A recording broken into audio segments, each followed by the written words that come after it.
kalamay dito sa showbiz. Beauty Gonzales. Wait lang, yung nalilinya kasi kayo sa rom-com. So ano yung favorite, pati yung writers and direct, ano yung favorite rom-com nyo, local or foreign?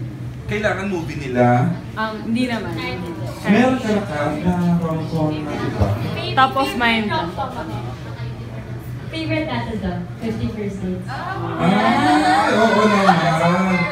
Super favorite yun. Kasi, yun yung kahit paulit-ulit ko panoorin. The best. Adam Sandler, di ba? Pareho. Beach, yun na rin. Parang naman. Ako nagpanood sa kanya. Wow! Ikaw pa rin nag-push sa'yo, mga bata. No, napanood ko yun. Napanood ko. Ako ngayon, hindi pa ako. 50 First Dates. Okay. Direct Carmi. Local ako, ever since Gotta Believe. Tapos, foreign, bukod sa 50 First Dates, Pretty Woman, classic, tsaka My Best Friend. Oh, okay. Miss Crystal.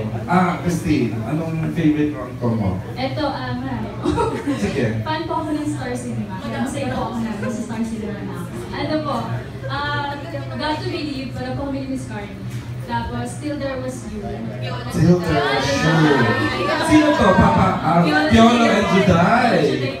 Tapos, ano din po, may Amnesia Girl. Tsaka, ito din po ang ating Edgemans, Crazy Beautiful. Si Big Black naman. Gusto yun. Direct Nichols. Being a pillar of the rom-com genre.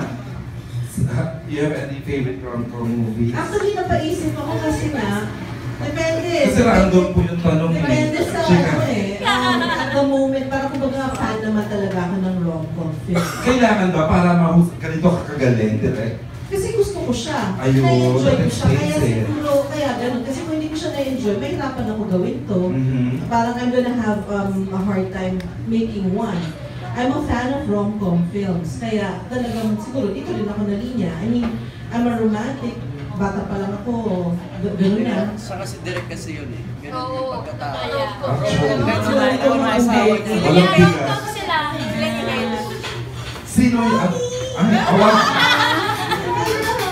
Direct anong rom-com movies? Favorite, local, ang hirap, ang dami.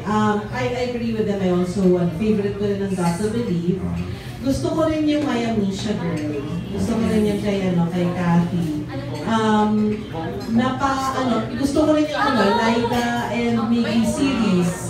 Yung Yung tatlong yun. yung tatlong yun. Sabi ko na parang, nasimulan ko siya, nandun ako nung kahit na lagi ako nakatambay sa set, pero nung napanood ko, yung hindi mo mapigilang sumigaw, tumili, kahit na 30 ka na, parang napapalayda ka pa rin na, oh my gosh, parang gano'n. So, parang yun. So, and then internationally or sa Hollywood, ang isa sa mga gusto ko noon pa, yung When Harry Met Sally. Yeah, I like it. I really like So, gusto ko it. siya. Ilang book ko doon Oh, When Harry Met Sally. Panoorin ko. She said it's an old one. Yes. Yun yung mga offhand, ang hirap kasi parang ang dami. I know. So yun. Thank you. And That's good. And finally, for the last question, your names again, please, and your site. My name's David. David. Richdollar.com. Okay.